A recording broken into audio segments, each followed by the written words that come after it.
کہنے لگے بس حضرت یہ بھی آپ سے نا فیض پائے، یہ آپ کے خلاف ہے۔ اچھا، میں نے کہا آپ کی شکایت؟ اس نے کہا جی میں نے آپ کو بیوی جو دی تھی یہ ملنگڑی بنانے کے لیے دی تھی۔ یہی لفظ کہا اس نے۔ کیا مطلب؟ کہنے لگے دن رات تسبیحاں، دن رات وظیفے، دن رات مصلی، گھر کے کام، اس نے تو مجھے دیکھ کے مسکرانا ہی چھوڑ دیا بس۔ میں، میری تنہائی، میرا موبائل اور میرا چارجر، بس۔ میں، میری تنہائی، میرا موبائل، چارجر بہت ضروری ہے، میرا چارجر، بس۔ کہنے لگے عورت چوتھی جگہ، چودھری حشمت علی صاحب تھے ہمارے بزرگ، اور آئی تھے بڑے پرانے، خواب بڑی عجیب باتیں کہتے تھے۔ ایک تو میرے بارے میں کہنے لگے تجھے اللہ نے 10 سال پہلے جو بعد میں شہرت ملنی تھی تجھے 10 سال بعد پہلے دے دی ہے، تجھے اللہ نے خصوصی عنایت، عجیب باتیں کہتے تھے۔ ایک دفعہ فرمانے لگے عورت چوتھی جگہ جا کے اپنے شوہر کو مانتی ہے، پہلے کہتی تو کون ہے، میرا ابا اماں جی وے سدا جی میں، ابا اماں بوڑھے ہو گئے، مر کھپ گئے یا خود محتاج ہو گئے، پھر کہنے لگے تو کون ہے، میرے بہن بھائی جی ہیں، بہن بھائی اپنی میں پڑ گئے، پھر ادھر یونین جوان ہو گئی اولاد، کہاں عورت کی یونین ہوتی ہے، اولاد اس کی یونین ہوتی ہے، کہا تو کون ہے، میرے ببر شیر گبرو جی میں انشاءاللہ سدا جی، میرے ببر شیر ہیں، پھر ببر شیر کی اپنی ببر شیرنیاں آ جاتی ہیں، وہ اپنے ببر شیرنی میں چلے گئے، کہنے لگے پھر آخر میں کہتی ہے میں اور میرا بڈھا ہم دونوں ہی تو ہیں، میں اور میرا دیکھو یہ بڈھا ہم دونوں ہی تو ہیں۔ چوہدری صاحب کہتے تھے اللہ ان کے درجے بلند کرے، کہتے تھے چوتھی جگہ جا کے مانتی ہے، اور وہ قسمت والی ہوتی جو پہلے دفعہ کہتے ہیں نا نا نا یہی میرا انتخاب ہے، یہی لاجواب ہے، یہی میرا انتخاب ہے اور یہی لاجواب ہے۔ ہائے جو مسکراہٹ کو ہی ترس جائیں، ہر وقت مجھے بعض لوگ کہتے ہیں کہ جب بھی آتے ہیں میری بیوی پریشان بیٹھی ہے، سب کچھ نعمتیں ہیں بس پریشان ہے بیچاری، اللہ ہی جانے کہ کیا پریشان ہے، زندگی تو حالات کا نام ہے،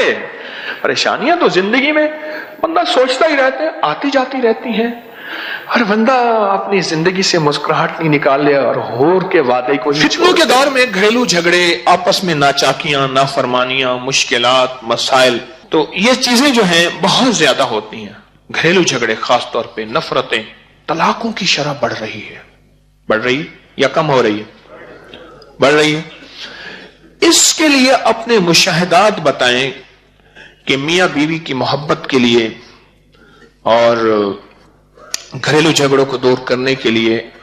بیوی روٹ کے چلی گئی ہے، 3 سال سے اپنے گھر بیٹھی ہوئی ہے، ماں کہتی ہے ہم کھلانے کے لیے بہت ہیں، بھائی کہتے ہیں مقدمات، میں نے ہمارے ایک دوست ہیں ان سے میں نے لاہور کے طلاقوں کا ریکارڈ نکلوایا ہے 2017 کا، 2017 کا میرے پاس ریکارڈ پڑا ہے، طلاقیں کتنی ہوئی، کس یونین کونسل میں، کتنے مقدمے دائر ہوئے، کتنے خلا کے کیس ہوئے، جب میں نے ریکارڈ اٹھایا نا میرا ہاتھ کانپنے لگ گیا، میں نے پڑھا الحمدللہ الذی عافانی مما ابتلاک بہ وفضلنی علی کثیر ممن خلق تفضیلا، مولا معاف کر دے۔ اس کے لیے اب ہمارا اگلا موضوع ہے کہ گھر بسانے کے لیے میاں بیوی روٹھ جائیں اور آپس میں محبت بڑھ جائے، اور کتنے سالوں سے جو ہے بیٹھے ہوئے ہیں، اور شوہر ہے تو بے چین ہو کے بیوی کے پاس ہے، بیوی ہے تو بے چین ہو کے شوہر گھر بس جائے، اس کے لیے آپ نے کوئی تجربات چھوٹے چھوٹے ٹوٹکے بتائیں ایسے ٹھا کر کے لگے؟ ابھی چند دنوں کا واقعہ ہے، صرف 8 دن ہو گئے، لڑکی اٹھ کر گھر آئی بیٹھی تھی، انہوں نے کہا کہ اس کو لے کے نہیں جا رہا ہے، 1.5 سال ہو گیا گھر میں بیٹھی ہوئی ہے، تو میں نے کہا تو رائے لوگ ملاقات ہوئی، گھر میں جاتا ہوں مریض دیکھنے کے لیے، اس سے بات ہوئی، اس کو میں نے بتایا آخری توبہ کی دعا آیات لقد جاءکم رسول من انہوں نے کہا کہ اس کو مسلسل پڑھنا، اور اس لڑکی نے پاگل ہو کر پڑھا اس کو، اور الحمدللہ 3 دن پہلے اس کا شوہر آ کر خود اس سے معافی مانگ کر اس کو اپنے ساتھ لاتے گئے، پرسوں اس سے فون سے بات ہوئی، ان کے ڈاکٹر صاحب اب میں کیا کروں، اس کو پڑھتی رہوں، نے کہا آپ اس کو مسلسل اپنے کہتے ہیں 1.5 سال سے آپس میں جھگڑا تھا، بیوی بیٹھی ہوئی تھی، شوہر لے جاتا نہیں تھا، تو میں نے انہیں سورۃ توبہ کی آخری 2 آیات لقد جاءکم رسول یہ کہا کہ پاگل ہو کے پڑھیں۔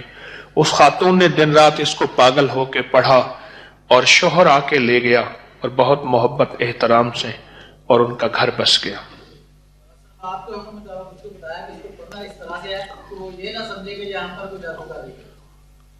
وہ کہتے ہیں پڑھنا اس طرح ہے کہ جس میں زبان نہ ہلے، وہ یہ نہ سمجھے کہ ہم پہ جادو کر رہی ہے، گھر جانے کے بعد۔ جی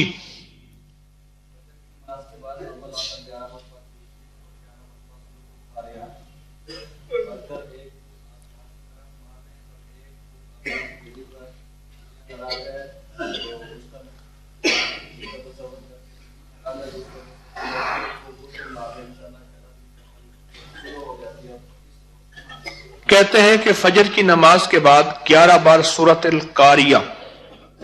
القاریہ تم القاریہ وما ادراک ما القاریہ، 11 دفعہ اول آخر درود شریف پڑھ کے ایک پھونک مار دیں آسمان کی طرف، دوسری دائیں ہاتھ کی ہتھیلی پہ۔ تصور کس کا؟ بیوی ہے تو شوہر، شوہر ہے تو بیوی۔ یہ فجر کے بعد کرنا ہے عمل، ٹھیک؟ کہنے 11 دن صرف کرنا ہے، پکی محبت ہو جائے گی، آپس میں کبھی جھگڑا نہیں ہوگا، ایسے جدائی نہیں ہوگی، نفرت نہیں ہوگی۔ اچھا اس کا ایک عمل اور بتاتا ہوں، 13 دفعہ کا ہے وہ صرف۔ میں گیا ڈیرہ اسماعیل خان، بڑی پرانی بات ہے، میں وہاں گیا، سخت سردی تھی، بارش ہو رہی تھی، خلیفہ غلام رسول صاحب تھے، ماڑے میں حضرت لاہوری رحمۃ اللہ علیہ کے خلیفہ تھے، ان کی زیارت ہوئی۔ وہاں سے آگے آئے تو ایک صاحب ملے، کہنے لگے کہ جو ہے وہ مدرسہ نامکمل پڑھا ہے، یہاں ایک پٹھان ہے بہت مالدار ہے، کئی دفعہ اس سے کہا ہے تو وہ دیکھتا ہے کبھی وہ چندہ نہیں دیتا، کسی کو چائے تک نہیں پوچھتا۔ تو میں نے کہا پٹھان تو سخی ہوتے ہیں، مہمان نواز ہوتے ہیں، پختون تو۔ اچھا میں نے کہا تم ایسا کرو فجر کے بعد 13 بار سورۃ القاریہ پڑھو، آپ کا 11 بار کا تجربہ ہے۔ میں نے کہا 13 دفعہ سورۃ القاریہ پڑھے اور 13 دن پڑھے، 21 دن پڑھے، 41 دن، معمول بنا لیں۔